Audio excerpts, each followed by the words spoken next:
ऑस्ट्रेलियामधून दिसलेले चंद्रग्रहण.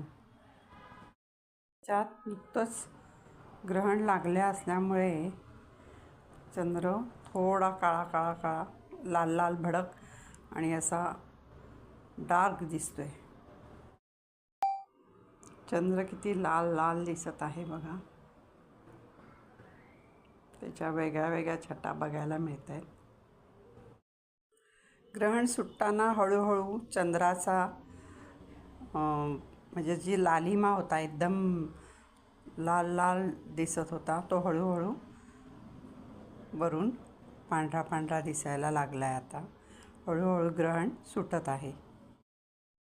ग्रहण तर संपलं आहे, पण चंद्रदर्शन छान होते. आता चंद्र एकदम छान दिसत आहे. ग्रहण लागलं तेव्हा लाल लाल भडक दिसत होता.